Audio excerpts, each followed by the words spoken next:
My name is Maciej Peplinski. I'm representing Leibniz Institute for History and Culture of Eastern Europe in Leipzig, Germany. And I'm going to be chairing this panel. It's called Film Perspective, although only one presentation is about film.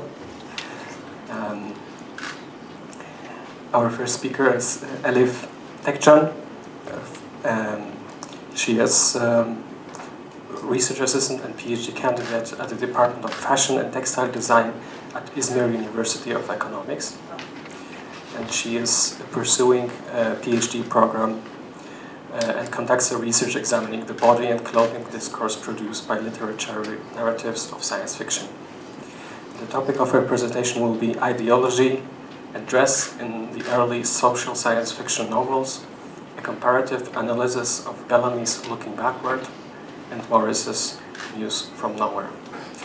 After the presentation, after the three presentations, she will be joined during the discussion by Dilek, Himam, who is assistant professor working at the Department of Fashion and Textile Design, also at the Izmir University of Economics.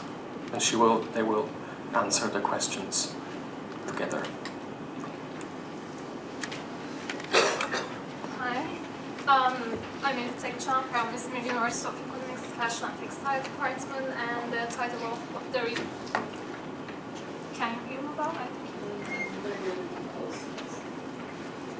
And the title of the research is Ideology and Dress in the Early Social Science Fiction Novels, a comparative analysis of Edward Bellamy's Looking Backwards and William Morris from News from Nowhere. This presentation, after a brief introduction about the authors and the novels, aim of the study and methodology, and findings will be presented in three sections. In the first part, the contents related with the 19th century clothing culture will be analyzed to interpret the author's attitudes towards modern dress, especially critical efforts about the 19th century women's clothing will be examined in terms of its relation to current debates on pecuniary culture, women's rights movements, and health reform movements. The second part will be about the author's speculative projections on the 20th century clothing culture. This part will reveal how the author's divergent approach to socialism affecting the clothing behaviors of their imaginary characters. The third and final part will be about consumption patterns of those imaginary cultures, since it will give clues about consumption of fashion. And the concluding remarks will follow the third parts.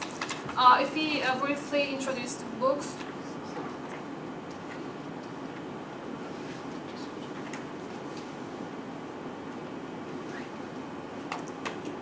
so it was the content I talked about. Okay.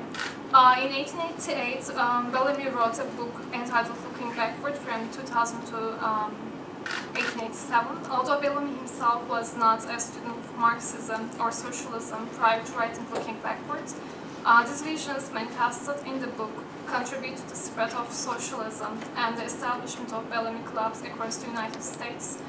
Later on, book's reputation exceeded the borders of the nation, and British nationalization of labor society aimed to spread the principles enunciated in Edward Bellamy's Looking Backwards through the Journal of Nationalization News.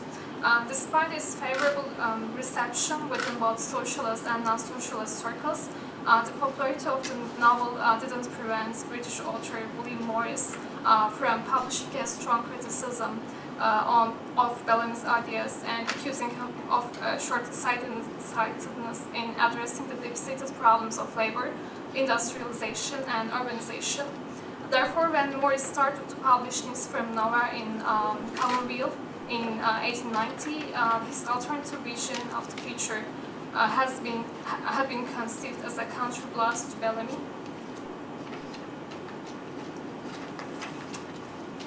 Although both Looking Backwards and News from Nowhere are acknowledged to be socialist utopias, the imaginary societies that they envision for the 20th century diverge to a great extent.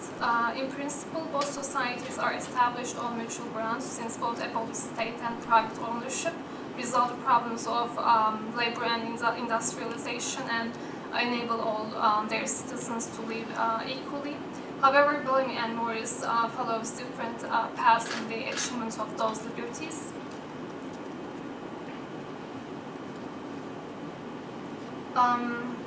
In looking backwards, the wicked problems of the 19th century are automatically resolved when people learn to manage existing resources with the help of machinery.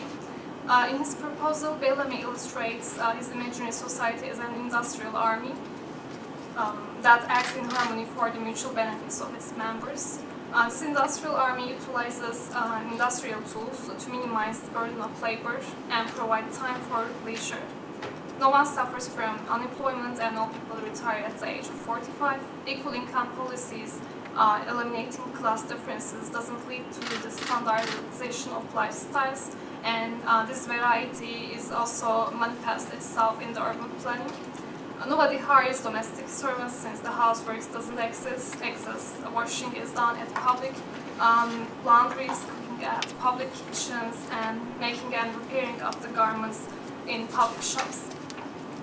For Morris, neither the self-change nor the peaceful revolution sounds realistic.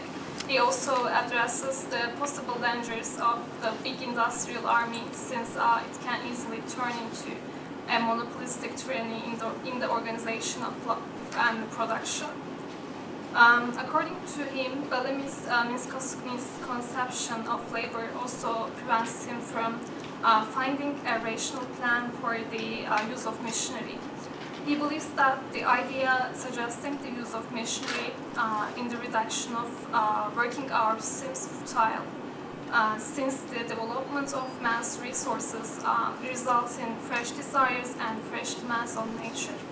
And therefore, multiplication of machinery just multiply machinery without diminishing the energy spent on labor.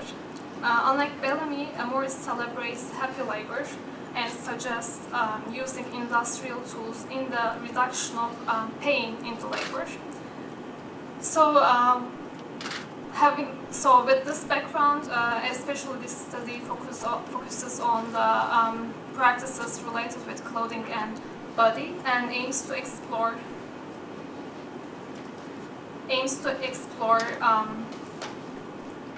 how the speculative projections of future are constructed through the body and clothing in Edward Bellamy's Looking Backwards, and William Morris is from Norway, and to what extent these constructions are informed by the socio-economic and political climate of the 19th century.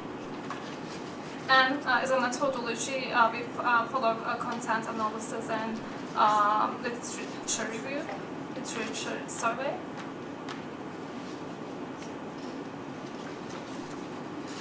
According to our first findings, in News from Norway, the clothing styles envisioned for the 20th century men and women dramatically diverge from the ones that are followed in the late 19th century, and William Morris described the change in details. In looking backward, on the other hand, only some slight changes are observed in men's clothing, and although we have contents pointing out a change in women's attire, the author doesn't give much clues about the detail of this change.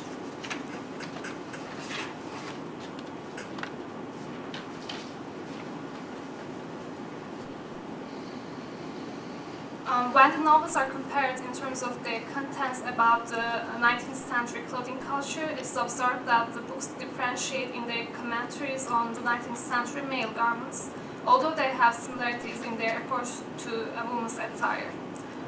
In looking backwards, the protagonist Julian West doesn't feel excited when he gets his new clothing, since they look similar to ones that he already had, except some details. Based on this experience, he confesses that there was not any startling revolution in man's attire, although the future had been shaped by great changes told by his host, Dr. Letty. Although this content informed the reader about the 20th century male garments, It can be a proof of Bellamy's positive attitudes towards 19th century men's clothing, since he doesn't propose any change for its betterment. In News from Nowhere, on the other hand, William Guest, the protagonist, feels like a scarecrow with his rough blue dust, which deeply contrasts with the gay attire of the 20th century citizens. Therefore, he immediately wants to renew his garments to avoid the curious gazes of people he comes across. So it's the typical view of menswear in the late 19th century. In looking backwards, even though the men's look doesn't change much in a century, the women's fashion seems to change to a certain extent. In part, where Julian West describes his fiancée Edith Barley as a beautiful and graceful young woman, he breaks his narrative and directly addresses his lady readers.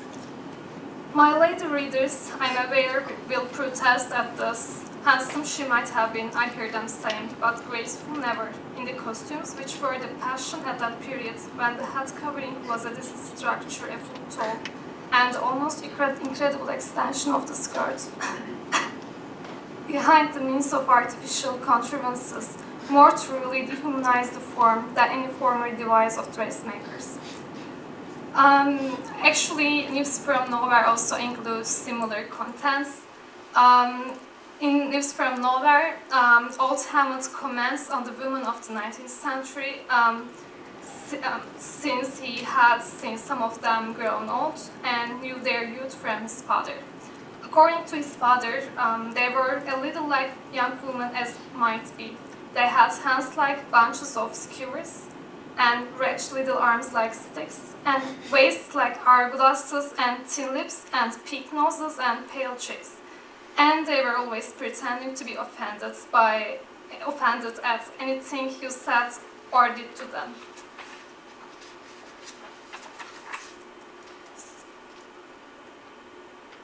So by considering these keywords extracted from these paragraphs, it can be suggested that both novels include contents questioning the extreme forms and unhealthy forms of women's body that it takes in the 19th century. So actually how was the exact look of the late 19th century woman? Actually, we're all familiar to the silhouette, but I will make some comments on it. In the late 19th century, women's silhouette was structured with the use of corset and various artificial body extensions attached to the lower body, such as bustles and hoop skirts. Also, the Victorian era is also known as bustle period. Although the corset had been used for the hundreds of years to correct the posture of a body, the corset used in the 1870s and 1880s were problematic since they reduced the circumference of women's waist to extreme levels such as 14 inches.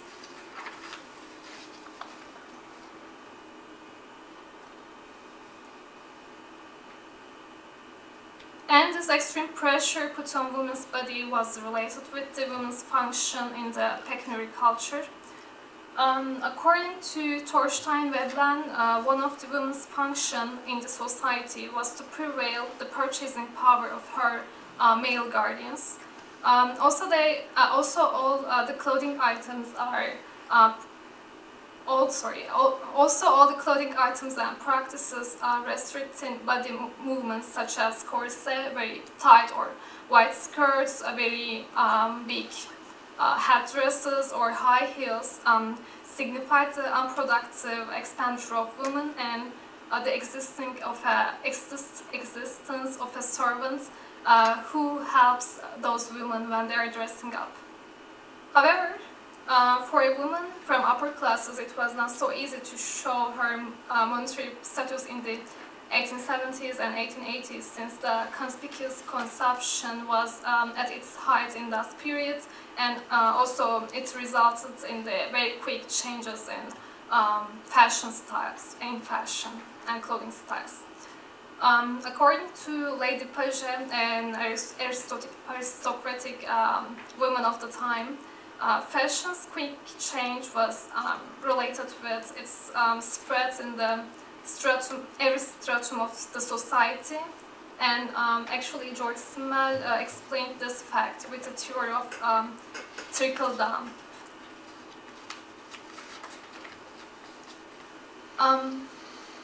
The trickle-down theory suggested that the fashion system, based on the tension between upper classes who want to differentiate themselves in the society, and the lower classes who want to adapt themselves to the society by imitating upper classes.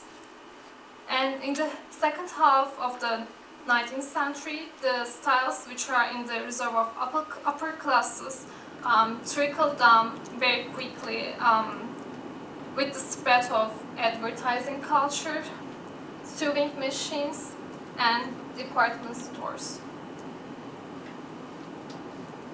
Of course, the exaggerated silhouette of the 19th century woman was also related with the aesthetical and moral judgments of the time. According to Roberts, tight lacing was the evidence of a well-disciplined mind and well-regulated feelings, and its tightness was a code revealing the age and martial status of its wearers.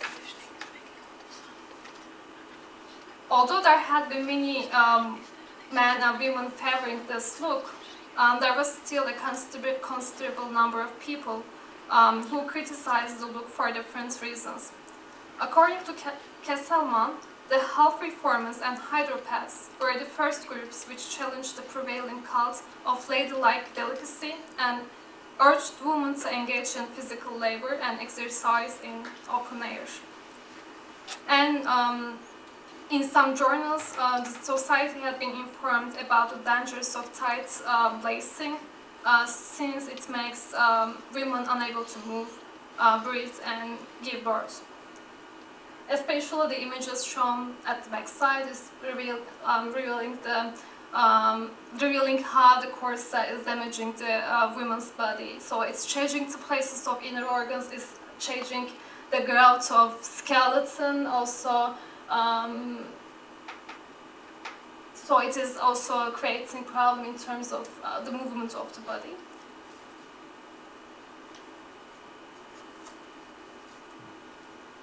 By considering the existing problems, different communities made different suggestions for the betterment of women's body conditions.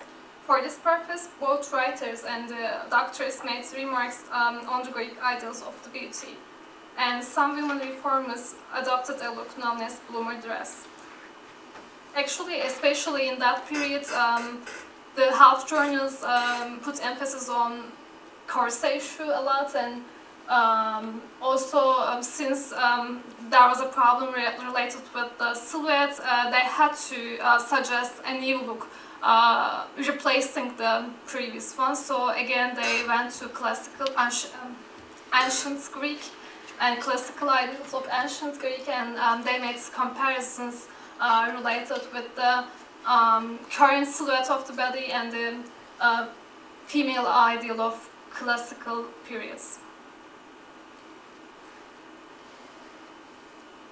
Also, the other group criticizing the silhouette of 19th century women was the leaders of the women's rights movements. Especially, this look is known as bloomer dress because Amelia Bloomer suggested this dress code for women in a magazine, and this is followed by many leaders in the movement. So actually, this look was characterized with the use of shalwar, Turkish shalwar like pants, and the women were wearing mid-length skirts on top of it. Also, their body was freed from corset, the strict structure of corset.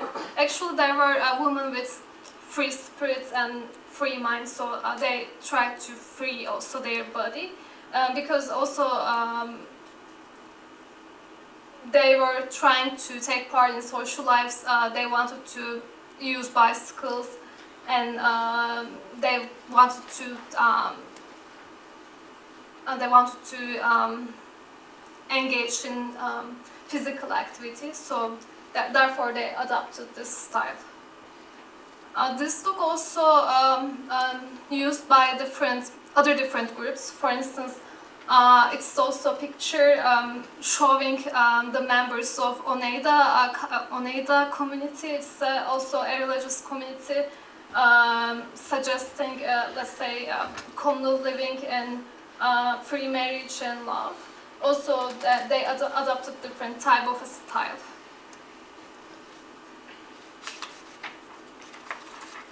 When we go back to books,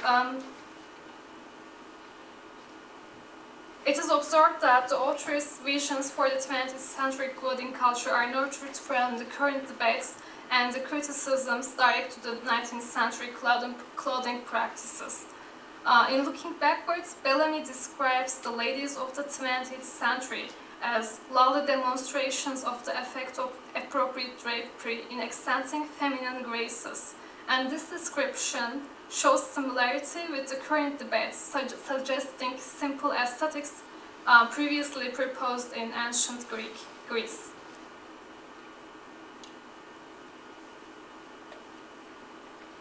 In his imaginary society, he also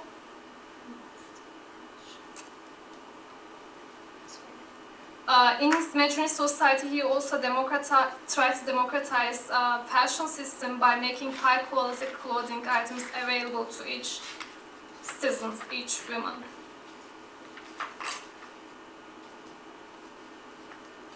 Maurice's visions on the 20th century female attire also derives parallel with the ones proposed by Bellamy to a certain extent. In the book, the women of the period are described as women who are decently veiled in drapery and not bundled up with millinery. They are clothed like women, not upholstered like armchairs, as most women of the 19th century.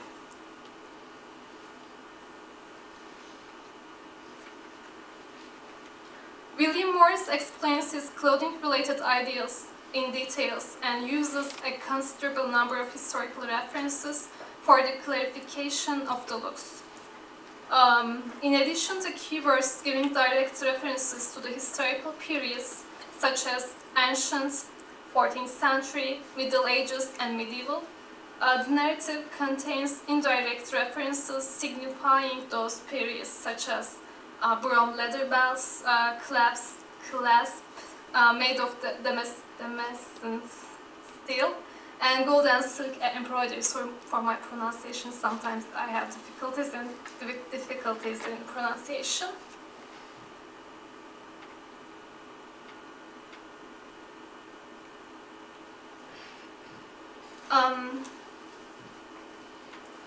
Especially the female characters of Morris show similarities with the feminine ideals illustrated in pre-Raphaelite art in terms of both dress references and the figures' relationship with their natural surrounding. In News from Nowhere, a close-knit relationship is established between the people and the nature.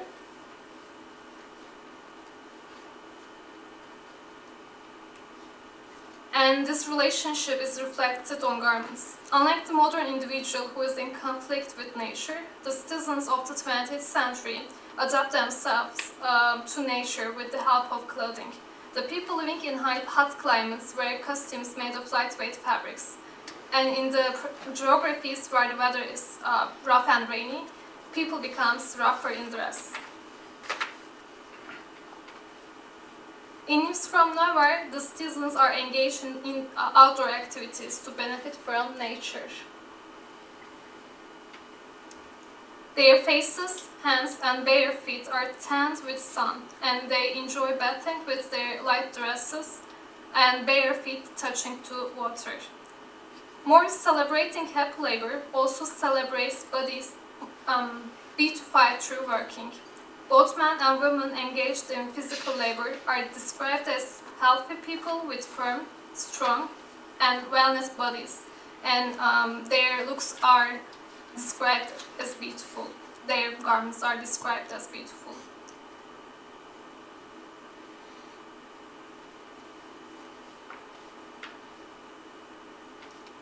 Morris also informs his reader about the material quality of the garments. In his feature projections, people wear garments mostly made of silk, in addition to linen and wool, which are only available for the upper classes in the late 19th century. And he dreams of a gaily clad community dresses in bright colors, who didn't show any resemblance to ones that are observed in the 19th century, with formal and dark figures.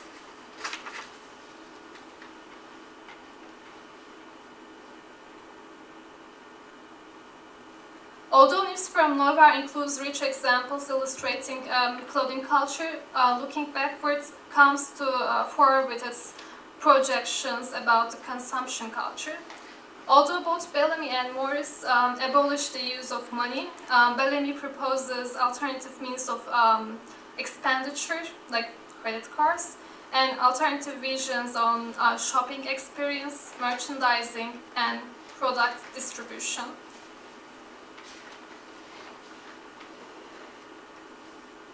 Bellamy is mainly influenced by...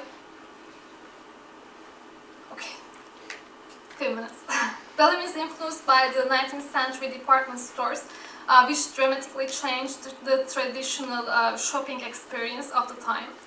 Although department stores were the children of the revolutions of mass production and transportation, and they encouraged consumption by selling fantasies in its aristocratic atmosphere, Bellamy used this model by eliminating its undesirable properties for a socialist community. Bellamy eliminates window displays, advertisements, and labels encouraging consumption, and clerks who persuade customers for the purchase of things they didn't need. He also eliminates competition between different department stores by making them identical, and offers a new system for the distribution of the goods. In books, clothing starts to portray ideological differences that characterize Bellamy's and Morris' imaginary societies. Bellamy doesn't envision a radical change in the way that the members of his imaginary society would dress. Therefore, he seems to be content with making fashion, normally a reserve of the upper classes, accessible to all citizens. Morris, on the other hand, is influenced by primitive communism and medievalism. He draws inspiration from the 14th century costumes, including his imaginary characters. Although authors' clothing-related visions didn't come true, both Bellamy and Morris identifies the ills of the 19th century accurately and proposes systematic solutions in their resolvements. As a result, they make valuable contributions to the 19th century literature and the tradition of utopia and science fiction. That's the end of the presentation. Thank you very much for listening. We will continue with the joint presentation, collective, you might say, prepared by Maurizio Cinquegrani and Angelo Cioffi. Maurizio is senior lecturer in film studies at the University of Kent. And Angelo Cioffi is also still affiliated with the University of Kent, and he just finished and defended his PhD thesis, Political Cinema, a Philosophical Investigation. Thank you. The extraordinary adventures of Saturnino Ferrandola. This is what you are seeing in the present slide that introduces our presentation. It's not particularly useful, really, when it comes to the argument we are trying to present. I've only selected this one image because it somehow presents the beginning of science fiction cinema in Italy. This is from a film made in the early 1920s. The title is the one I've just said. And that is based on French books, but it becomes effectively the first feature-length sci-fi movie made in Italy. because this is the context, the geographical context that we're going to explore in this paper. We continue on what was discussed briefly earlier this afternoon, but we're also far away from most of the geographical contexts that are discussed throughout this conference. And we are in a very different place, for various reasons. To start with, we need to consider the fact that we have a country where the Communist Party, no matter how powerful it might well be, is in the opposition. And the Christian Democrats are in power in the decade we are going to be discussing in the 1960s. But also, we have a country with a relatively weak sci-fi tradition. I'm sure we all have titles of Italian films in mind right now that we have seen, that we have loved, but I will challenge, and possibly many will be able to respond to this challenge successfully, but I will challenge anyone to really come up with your favorite sci-fi Italian movie. I wish that today we could argue we are actually going to disprove that. We are going to demonstrate that sci-fi in Italian cinema is indeed really important, but actually it isn't. Nevertheless, we are successfully, hopefully, going to be able to present the case of sci-fi movies made in the 1960s and see that nevertheless, there were interesting films being made at this time. So what I'm going to do is to introduce the contest briefly, and then we're going to move on, and Angelo is going to discuss in more detail the films that were made in this period. So broadly speaking, as you will know, as has been discussed elsewhere in this conference, the 1960s, sci-fi discourses in the 1960s in the West are dominated by the fear of nuclear war, anti-communist paranoia, the alien invasion as an allegory for the communist invasion, for the Third World War. Overall, we would say that Italian science fiction is only marginally influenced by American sci-fi, and it develops in various directions, reflecting local tensions as well as the international tensions that are affecting the whole of both Western and Eastern Europe. So in the films we're going to discuss, in the case studies I'm going to be making, we are going to see a hint of this fear that we can see portrayed on the posters that are reproduced here. The atom bomb, atomic war. Is this tomorrow with this image of invasion from what were perceived as the same Eastern hordes that effectively liberated a part of Eastern Europe at the end of the Second World War, represented as a former ally that becomes the new villain, the new threat. Italy is in the middle. As I was saying before, an extraordinarily powerful Communist Party and the Christian Democrats in power, member of NATO and strong connection with the Warsaw Pact. And I wonder whether perhaps our argument is also that sci-fi in Italy seems to be placed right at this juncture. There is a sense of fear, threat of the war, of a nuclear war, a recognition of Italia's place in the political chessboard of the 1960s as a member of NATO. But then on the other end, we also have intellectuals, filmmakers, writers that on the contrary belong to a radical left-wing tradition of Italy. So Italy's got some specific, science fiction in Italy has some very specific characteristics. Again, this is not to demonstrate that the field is particularly broad, but when we think about film, literature, comic books, we can see a number of interesting examples in the 1960s that again are really both about repeating what we see in other countries and reinventing it in a local, national scale. So two important names to start with, Italo Calvino and Primo Levi, the Auschwitz survivor who wrote If This Is a Man, the Truth, and Our Books. Not normally associated with sci-fi, partly so Calvino, but not so much Levi, who nevertheless, as a scientist himself, as a chemist, he wrote sci-fi novels, sci-fi short stories rather. Collected in the book was covered, you can see reproduced there, Storia Naturale, that is also has an interesting, is quite interesting also in the way in which it anticipates the plot of certain famous later sci-fi movies. Did he inspire them? We don't know. It could have been a coincidence, but the plot of films like Stranger Days and Christopher Nolan The Prestige resembled very closely two of the short stories as an idea, if not as a narrative development. The stories that you can read in Primo Levi's book, Storia Naturale.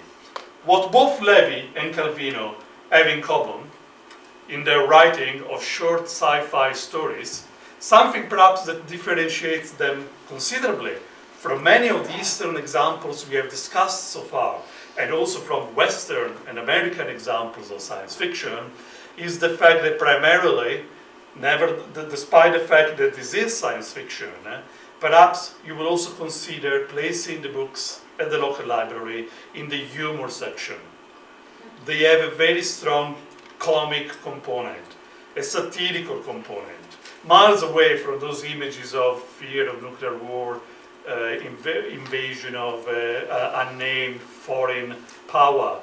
They are very much ironical, satirical studies of Italian society in the 1960s. And if this is what I'd call a highbrow sci-fi, we also need to consider that there are other examples that perhaps don't quite belong to this word, to the more highbrow, intellectually committed side of science fiction in Italy. This is one comic that in fact belongs to this word, because Dino Battaglia, who created I Cinque della Serena, is in fact recognized as one of the first not comic book writers, but respected authors of graphic novels in Italy. Nevertheless, when we look at other cases of much more popular comic books in Italy in the 1960s, we have comic books that could cause us to argue Italian science fiction knows no social conscience. So we have in the middle, with Atomic, something of a plagiarized, recycled version of those American posters we have seen before. With Colosso, you actually have some type of sci-fi that goes back nothing less than fascism. Fascist cinema had a very popular character called Maciej, whose features were vaguely based on Mussolini's, and he was meant to be this mythological, powerful giant of a hero. And Colosso is very much in that tradition. Not necessarily, I wouldn't call it a fascist comic book, but it comes from a certain tradition of mythological heroes, often connected in some way with the Roman Empire, that clearly don't resound particularly familiar in what is the socially conscious political science fiction of the 1960s. And at the corner up there, Uranella, perhaps the most striking example. It was the most popular sci-fi comic book in Italy in this period, and it was distributed abroad. And it's very much based on the concept of soft porn, with a main character of the title, Uranella, constantly having her clothing being shredded by weird creature from outer space, which was its main selling point, apparently. So if you see this image of Italian sci-fi in the 1960s, how do we justify this? The Marxist conformism, opportunism, and careerism of my colleagues simply makes me sick. Actually, the direct translation is makes me want to vomit. And as a first reaction, it makes me support the idea of a despotic monarchy, coming from Dino Buzzati, arguably the most important sci-fi writer. Not only sci-fi would be reductive, but an important writer that has dealt with sci-fi in the 60s. So, do we have the opposite argument here? Has Italian science fiction been hijacked by social conscience? So is there a political a political element in Italian science fiction that perhaps we don't find in the humorous writing of Calvino and Levi, and we don't find in the comic books that I've just described. It's possible, and perhaps the place where we will find this, it's cinema. Italian cinema of the 60s, with a number of sci-fi movies that increases in number, and I will also say in quality, from the key date. We are on the 50th anniversary now, 1968. So here we have a series of titles to which we are going to go back soon. A few pictures for context. Italian cinema, as I was saying before, in the 60s, will recall Pasolini, not sci-fi. And yet there is a lot to say about the political commitment, the Marxism perhaps, of Italian sci-fi movies in the 1960s. Please, Angelo. Indeed, the short answer to Maurizio's question is that yes, there is in Italy initials of avant-garde directors, filmmakers, who made use of science fiction in order to convey political message. So what I want to do here is to try and understand how they were conveying this political content through science fiction and why they use science fiction in order to reach their political and aesthetic aims. What I do first is to highlight what is characteristic of Italian avant-gardistic science fiction in order to clarify why Italian science fiction may so fittingly overlap with the politically committed production of the time. And second, I introduce and describe a couple of relevant examples. And then I hope to lay out some questions for future research. Let's see if I know how to use this. Okay. As a first step, I will clarify what we mean by avant-garde, and as a matter of fact, here we use the term in a very broad fashion, so to entail any kind of film production that challenges film practices of the orthodox narrative filmmaking. Now, admittedly, this is a very heterogeneous lot, and we could bring in more fine-grained distinctions like that between avant-garde and art house films, but this is not really relevant for our purposes, so we can work with a very broad characterization of what counts as avant-garde, and we can make this category more coherent if we see it in juxtaposition to the classical narrative cinema. There are two main aesthetic elements that characterize classical narrative films. The first is that these are narrative films, and the second is that they made use of what we may call a transparency principle. The classical fiction film develops what Noel Carroll calls an erotic narrative. That is, a mechanism similar to practical reasoning that unfolds the plot, posing questions and providing the answers. In particular, we are able to find a macro question that guides the entire narrative, and then a number of micro questions that are dealt with scene by scene. And the transparency principle simply requires that the cinematic medium shall remain transparent, invisible, unobtrusive, so to produce an illusion of reality. The combination of these two elements is particularly coherent if we think that this kind of classical narrative filmmaking is making with a specific aim of to amuse and entertain the audience. So avant-garde films, on the other hand, challenge these aesthetic elements, and we can say that they are non-narrative and non-transparent. Now, let me just say that these are clearly overgeneralizations, and that these two elements, these two categories in general, are to be seen as sort of Platonic ideal types, so that films just tend to one of these stereotypes. Now, in reality, the narrative element, for instance, has been rarely expunged. What we've seen is rather a displacement or a deformed or reformed narrative. The transparency principle has been challenged by avant-garde theorists as it inhibits reflection. Here I have in mind personalities like Bertolt Brecht and Jean-Luc Godard. So the avant-garde films, especially those with a political purpose, had to be intended to estrange and distance the spectator and defamiliarize a theme or situation in order to draw attention to it and elicit critical reflection. The idea here is that if a spectator is entirely immersed in the narrative, then he is not really able to detect or identify the unjust social organization that is implied by the narrative itself. So the crucial property that was meant to awaken the critical reflection and the critical attention of the audience was the formal organization of the work. This means that the cinematographic medium wasn't really meant to remain unobtrusive, and quite the contrary. It was to be used as a tool to disrupt the illusion of reality. So this bring us to the reason why we started looking to science fiction. We have noticed how Italian avant-garde directors were exploiting the peculiarities of the genre in order to push further their formal experimentalism, as well as putting forward a Marxist criticism of contemporary society. The reason is indeed quite simple. If we take science fiction films to aim at describing logically coherent alternative worlds, we can see how the alternativeness or otherness of the words described in science fiction can be used in itself as a prop to promote cognitive estrangement and foster critical reflection. So now I turn to a couple of examples to see how the genre in itself becomes a tool to prompt political reflection. The Cannibals by Liliana Cavani is inspired by the Sophocles Antigone. It's actually the same story, but it's transposed from a single point of view to a collective society. So Cavani pictures a near future where the despotic capitalist system forbids people to bury their relatives and friends who have been executed for opposing the system. As a final humiliation, the body of the rebels is to be left in the streets trampled by the passers. The narrative line of the film remains quite evident as Antigone is resolved to bury her brother's body, despite her family's obstruction. She finds help in Teresia, a stranger who speaks an unknown language.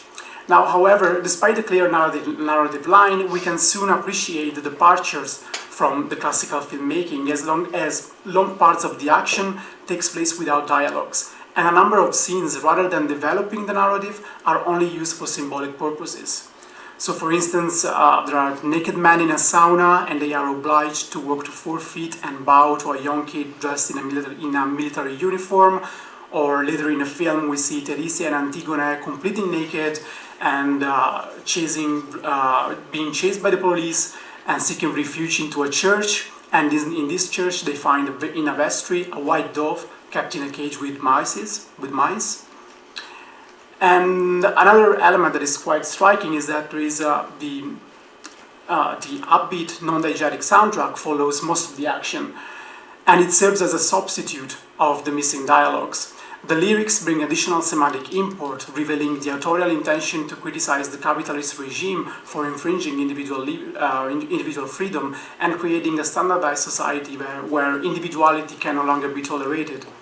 The use of the soundtrack and its semantic import, together with the use of highly symbolic scenes that are of no use from narrative perspectives, remark the film's departure from classical narrative cinema. And it is these kinds of stylistic choices, together with elements of the mise-en-scène, which help the author to convey their political critique of the capitalist society. So we can establish a direct correlation that links genre, style, and message. And the setting and the mise-en-scène here are the elements that serve to characterize the alternative world described by the author, where heedless people walk by dead man bodies herded in the street. This setting promotes a sense of cognitive estrangement, and it becomes per se a prop for a reflection on the society portrayed in the film. So we can say that the peculiarities of the sci-fi genre are used to achieve the defamiliarization effect necessary for critical reflection. Indeed, this kind of settings really makes strange something which we are deeply familiar with, like life in our city streets or respect we bring to our dead ones. And now I want to really quickly turn to another film which is even more daring from a stylistic standpoint. This is The Tunnel Under the World. The film shows a small community that is forced to live always and repeatedly the same non-existing day of the year. This is the 32nd of July. The minds of the people in this community are actually controlled by an advertising company that uses them to test high-pressure advertising campaigns. The sense of cognitive estrangement is prompted by the use of a fast-paced and at times seemingly incoherent editing, together with unusual color grading and framing angles, as you can see.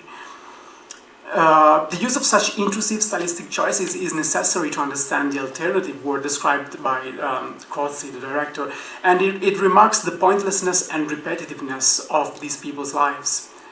The Tunnel Under the World marks an even stronger departure from classical narrative filmmaking, as cinematographic techniques are obtrusive and completely disrupting any possible sense of transparency, and the narrative almost disappears, as the second part of the film is actually an oniric dialogue between a man and the machine that controls and creates the invented world.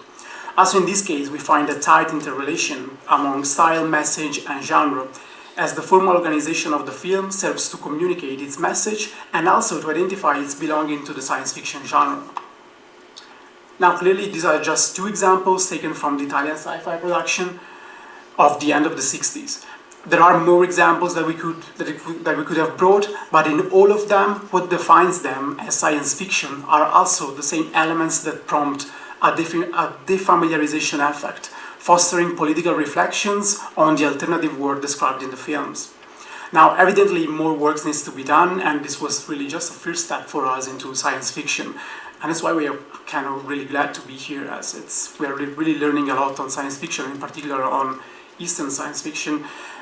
It would be interesting to compare and analyze even contemporary science fiction films and understand what really are the rhetoric strategies used in order to convey political messages within this genre. And yeah, this is it. Thank you.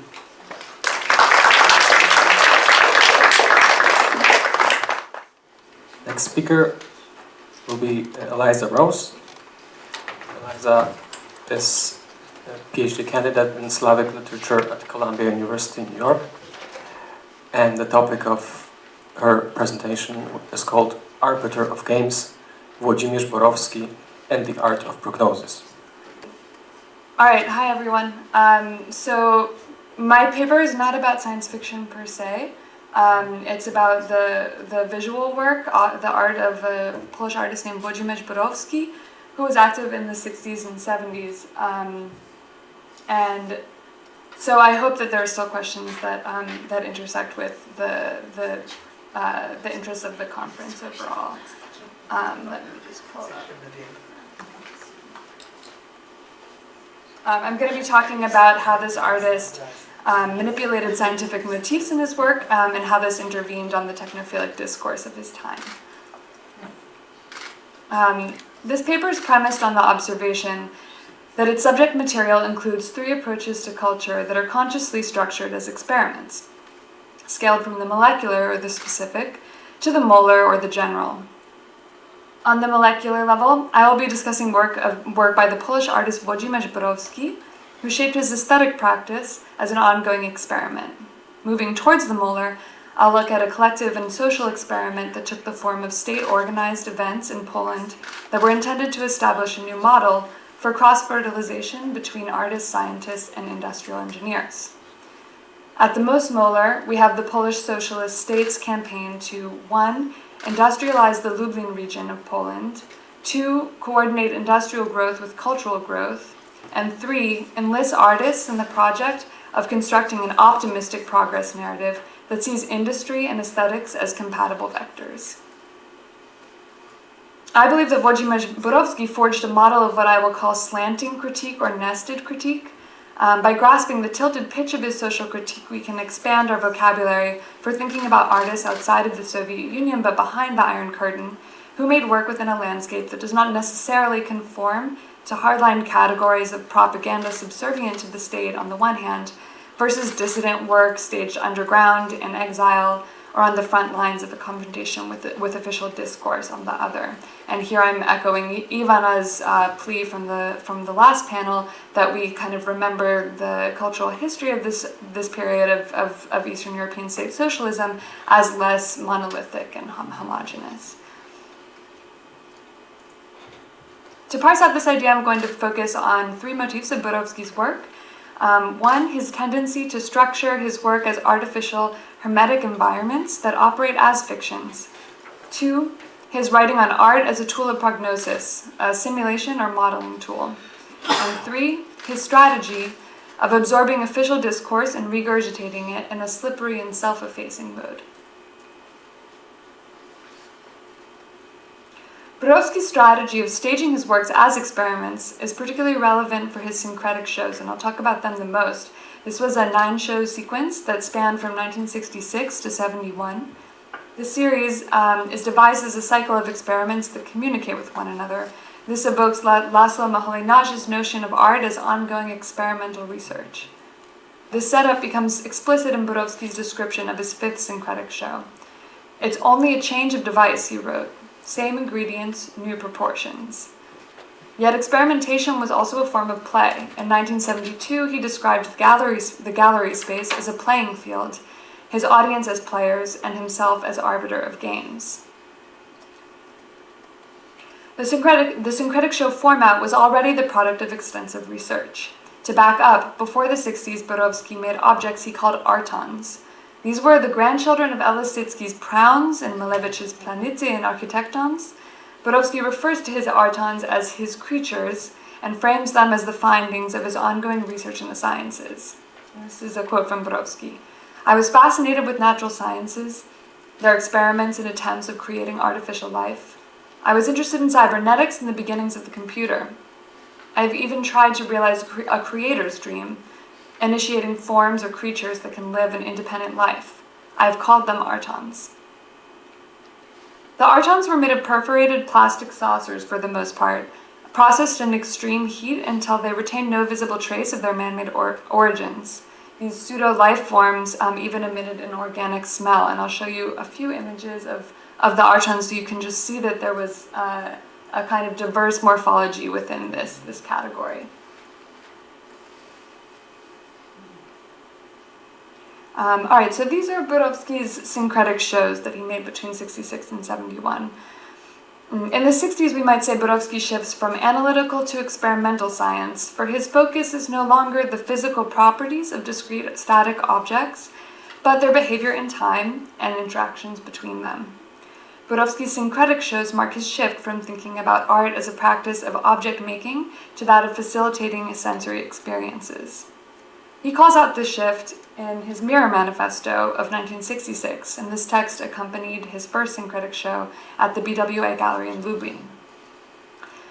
This is a quote from the Mirror Manifesto. "The show substitutes the art object with the catalyst of sensory experience. The instrument's task is to wire our consciousness for the detection of extraordinary phenomena." So this recalls the conception of art as a tool of cognitive estrangement that we'll all be familiar with here. Borowski's engineered environments are stimulated by a novum and function as devices of estrangement. But the Mirror Manifesto, a seemingly didactic text, culminates in a gesture that compromises its own authority. The text concludes, "This can no longer be done." The knowledge he has accumulated is not applicable to the future, and his findings never congeal into authoritative truth claims. So what were Borowski's syncretic shows? The heading signals the notion of syncretism, the fusion or amalgamation of different modalities. For Borowski, these modalities were science, industrial production, and aesthetics. Syncretic comes from the Greek syncretizine, meaning to unite against a third party.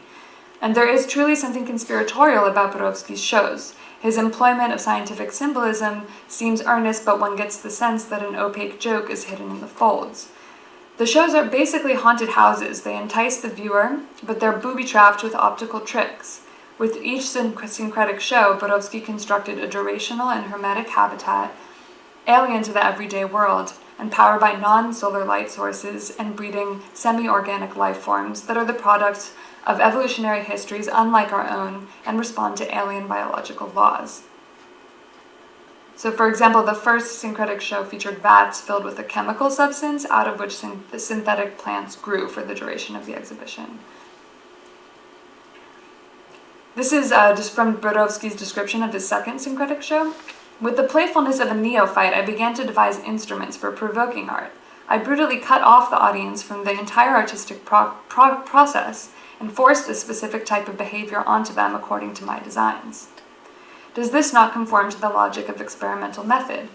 Experimental subjects can have no knowledge of the logic behind the experiment's design, or the results will be null and void." On the other hand, here Borowski resembles a mad scientist rather than a disinterested servant of knowledge, for he is less interested in passive observation and more so in provoking his test subjects into acting out his own wild hypotheses. The third syncretic show, Pacamera, plays out like a placid dream that suddenly turns into a nightmare. To quote Jerzy Ludwiński, an art critic and Borowski's lifelong friend and collaborator, happy mood prevailed in Pacamera at the Puavi Symposium, a cozy, softly lit room with potted flowers. Only the clothes on the hangers seemed a little strange. They crumbled at the touch. And despite all its warmth, everybody who entered the room quickly backed out again. The styrofoam floor screamed like a live organism, and with every step the howl became more unbearable. The experiment cycle ends with the 9th show, where Borowski's manipulations of scientific discourse have graduated to wholesale fictions. The show consisted of inviting viewers to the retrospective of a fictional artist of Borowski's invention. The fiction sucks its environment, Gallery A, a real gallery in Gniezno, into its mode of unreality. The invitation to the ninth, so this is his description for the ninth syncretic show. Invitation to the ninth syncretic show of a certain Adam Barańczyk. It's a fiction, it's like snapping a string, and then Gallery A ceased to exist. The ninth syncretic show, by eliminating an environment rather than engendering one, signals that Borowski had exhausted the syncretic show as a research tool. His running joke with himself had played out. He had wrung the experimental model dry. Borowski seemed to have faith in the logic of modeling, simulation, and prediction. To understand something complex, we must find an adequate metonym or microcosm, and on its basis extrapolate postulates about the behavior of the system as a whole. Here I'd like to introduce Bruno Latour's notion of collective experiments conducted by and with us all. These are experiments that take place on scale 1 and in real time. Borowski's syncretic shows functioned as participative experimental environments for modeling sociality in a world theoretically striving towards perpetual social change. So, do Borowski's experiments actually have speculative or predictive aspirations? In Borowski's text Art as Prognosis, he refers to his practice as a series of excursions into the future, wycieczki w przyszłość, yet cautions, peering into the future is no terrifying or laughing matter. In the same lecture, he quotes Andrzej Matuszewski to say, "There is no current time of art, there is only the transition from the future to the past." This figure wields a strange torque. Prognosis is not a proactive projection into the future, but a sort of relentless vacuum sucking the future back into the past. I believe Borowski's futurism to in fact slide against the positivist teleology of an official discourse that was rushing to resuscitate the technocratic progress narrative that had been neglected under Stalinism, and that's sort of an arc that Laura spoke of earlier today in her talk. Okay, so I'm going to spend a little bit of time focusing on one of the syncretic shows as a case study. This is the fourth syncretic show, which was titled Offering of the Furnace, Ofiarowanie Pieca, and it took place in Puławy in 1966. It was staged at an event, it was a state-sponsored event called the First Symposium of Artists and Scientists in Puławy, which had the heading Art in the Changing World. The symposium involved a cohort of artists and art critics setting up residence at a newly opened nitrogen plant. Zakłady Azotowe, the nitrogen plant, produces nitrogen fertilizer and actually continues to operate today. The plant is located within the Central Industrial Region of Poland, the COP, which was a strategically developed industrial zone, planned in the interwar period, but setting the blueprint for subsequent industrial development in the People's Republic of Poland. This schema designated the Lublin Voivodeship, which is where Puławy was located, as Sector B, the provisions and supply region. I would argue that the COP industrial plan is an example of what Latour describes as a collective experiment, a socially engineered environment or scenario that engages a collective and perhaps unaware test subject. I relate to the symposium as a collective experiment. The art world's temporary occupation of the nitrogen plant is a mesocosm, and I borrowed this word from Timothy Morton, who took it in turn from Gary Polis's study of food webs. A mesocosm is a medium-sized ecosystem that exists between microcosm and macrocosm. It is a modeling tool that spatially overlaps with the reality it models. Individual artist contributions, such as Borowski's, were experiments nested within larger bureaucratic ones. The nitrogen plant was activated as a mesocosm for Lublin, which was a mesocosm for Sector B of the COP, which was in turn a mesocosm for Polish industry as a whole. The artists also carved out makeshift habitats for their interventions, refuge mesocosms, within which they could nurture their critique of the event's prevailing ideology. So this symposium is a super interesting episode in this kind of history, because all of the artists really offered very critical contributions to this event, but at the same time I want to be clear that they were using the state's resources. This was very much an out in the open public event.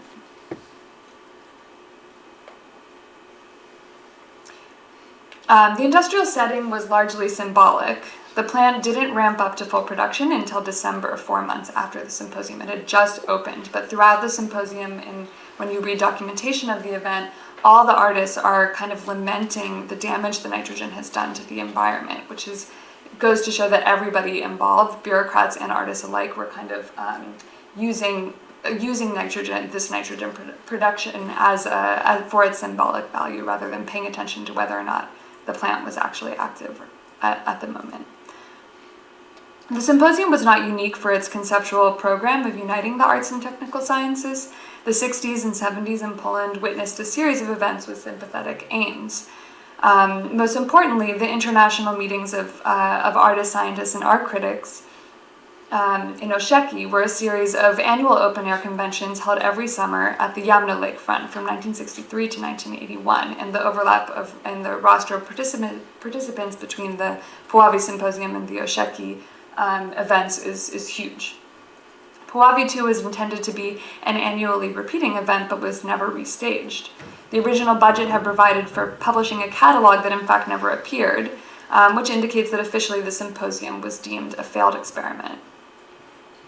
It was in this environment that Borowski staged his third and fourth syncretic shows, and the latter is the one I'm going to focus on here.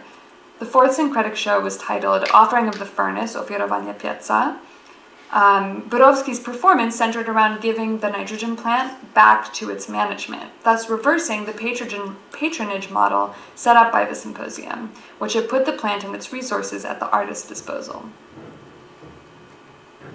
On the other hand, Borowski over-obeyed the symposium's official aims by taking them too literally. The symposium's bureaucratic bylaws included the objective of fostering a dynamic of reciprocal exchange between the artists and plant workers, and between art and industry. Borowski made good on this with the earnest but ultimately empty gesture of giving the plant back to the workers. His gift also over-obeys the Leninist mandate of workers' control that stipulated the decentralization of power and the disalienation of the working class. Borowski's performance took place at 10 p.m. Artists and workers were bussed to the plant's nitrogen furnaces. Borowski was escorted in by a worker in uniform. He wore a smoking jacket. The mood was very ceremonial. This is from Borowski's description. And I'm going to read his description kind of in full in the next few slides. I say that, amazed by the beauty of the industrial landscape, I can only treat the object that I'm speaking from as a work of art and return it to the management of the nitrogen plant. In order to celebrate the moment, I begin to sing a song composed by myself, to the words, Urea, Urea. At a certain point, my enthusiasm reaches a climax, and the melody turns into the national anthem. I stop singing and walk down the stairs. The lights keep pulsating. I come down to the audience, who still linger about. A few friends approach me, congratulating or consoling. Others are trying to ignore me. I can feel their embarrassment and my own, their outrage, their contempt at me for such a poor performance. The management of the plant is offended.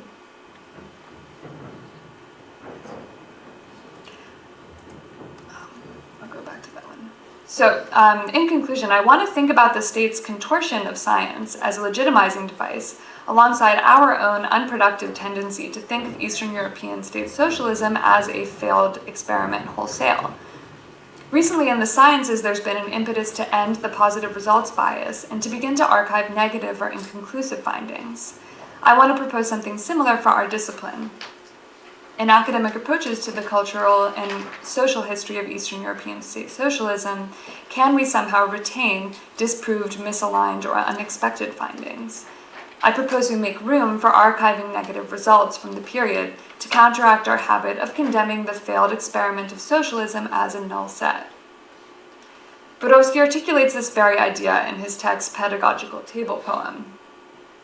Our meeting will be useful even if the experiment doesn't work out, under the condition that my ethical control apparatus works and that I haven't committed a fraud, and that the way I have chosen is more or less in the right direction. A successful experiment will put me closer to my aim. A failure will allow for corrections. To practice the art of learning from negative results, it might behoove us to mimic Borowski's personal affect of playful self-degradation. After offering of the furnace, he confessed, "I can feel their embarrassment and my own, their outrage, their contempt at me for such a poor performance." Humiliation wove throughout Borowski's work, undercutting the mastery of the scientist that he feigned elsewhere. Ultimately, to think of his work in terms more familiar to science fiction as a genre, Borowski offered a form of world-building that was all the more aggressive for its playfulness. His self-debasement disarmed his audience, and in lieu of dogmatic futurism, he offered a fertile habitat in which his audience could rehearse for the world to come. And that's it. Thanks very much.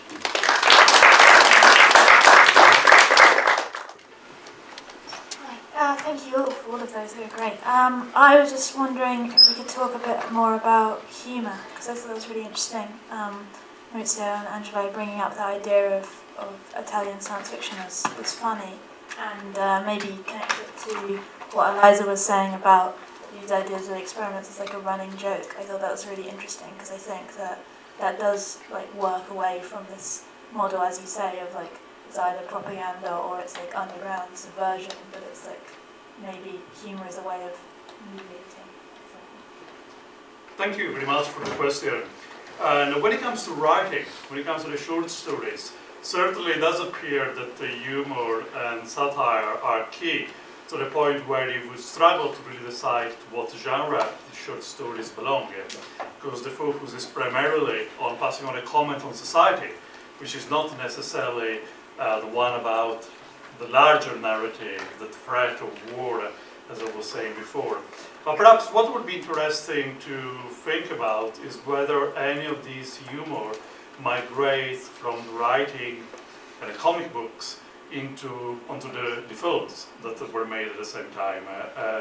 Angelo, you will know the films a lot better.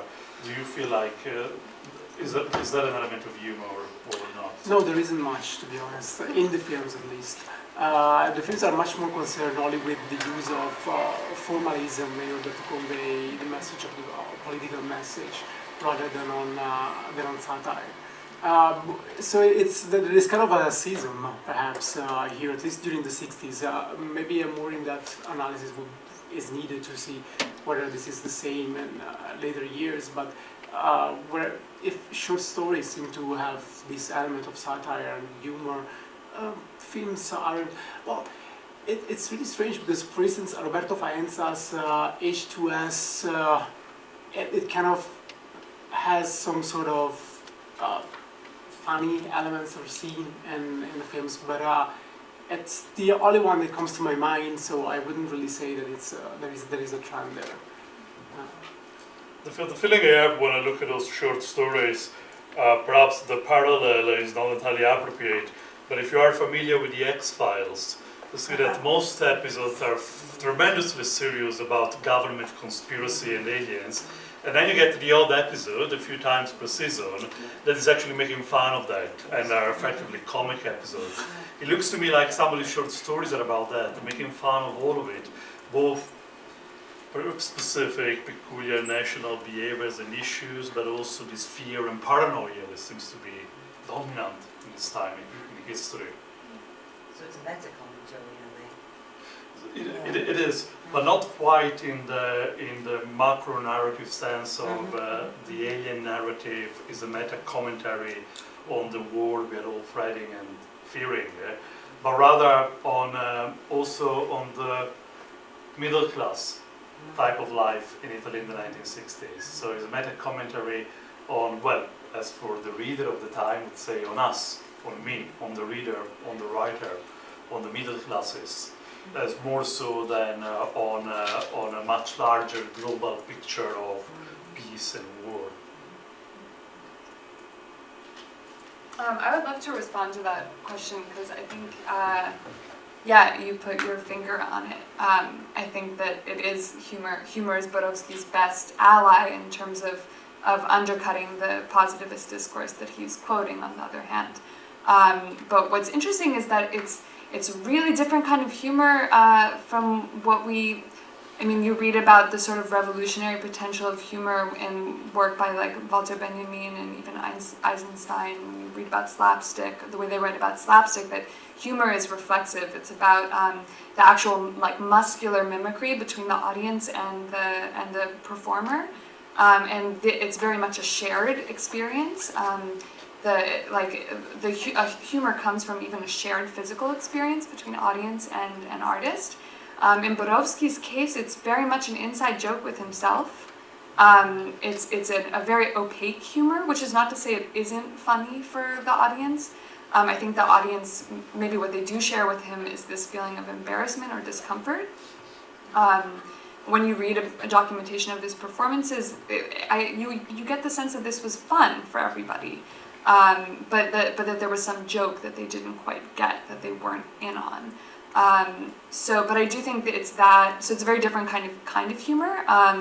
But I do think that it is maybe precisely that opacity, that sort of this concealed joke, a hidden joke, that is what allowed Borowski to kind of make his critique out in the open in the way that he did. So it's satirical. Yeah, it's satire. Yeah, and for me it was also somehow. Because you said at the beginning it's not really science fiction. I had a feeling it is somehow very science fictional in this Eastern European sense, and also not. But this Eastern European is like this fascination with science and scientists working with manual workers, and the artists you've shown. This is for me like a very early example of this late fascination in sci-fi with the cyborgs, with body and machine, body and substance, which is like somehow non-human. Do you? Oh yeah, definitely. I think it very much belongs to this kind of like technophilic visual culture. That is, I mean, you see this in like work by Krzysztof Kodiczko. Maybe he's a more well-known Polish artist that might be more familiar to people in this room. But I see him as being part of that kind of visual milieu for sure. Just a question whether this might be a possibility, because I don't know Borowski's work, so it's the first time I come in touch with it. But there's this book by a Bulgarian theoretician, Vladislav Todorov, which is called Black Square, Red Square, an organon for the revolutionary imagination. It's a fantastic avant-garde sort of theoretical book. And there, in one of the passages there, he claims that production and industry in communist times actually were not supposed to produce anything or really be an industry. What they were expected to produce was metaphors for the for the revolution or for the working class or for whatever. So it's a sort of with combination, I guess, a little bit of Baudrillard there with this communist countries as the real place of simulacra, because nothing that was produced there really worked. So it looks like a pen, but then it doesn't. Right, so it's always a simulacrum of pen. So I was wondering whether this might work in this case. So there is this plant which actually is a work of art and not really. Yeah, I mean, I think that I mean they were really trying to accelerate industrial development in that area. So I think that was in earnest. But it is interesting I didn't really go into the quotes because they're so dense and the language isn't interesting. Oh, my thing isn't up there anymore. I mean, I've spent a lot of time digging around the bureaucratic language that was attached to this symposium in particular, and they do kind of set up that paradigm. They say that there should be this model of patronage between industry and art, where on the one hand industry avails or makes available to art metaphors, resources, specifically new materials. That the Puławy Symposium focuses on new synthetic materials being able to sort of advance art to its next level or something. And that actually played out really terribly at the symposium. There were multiple injuries and near deaths that were caused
Both Bellamy and Morris gave references to different preferences and tastes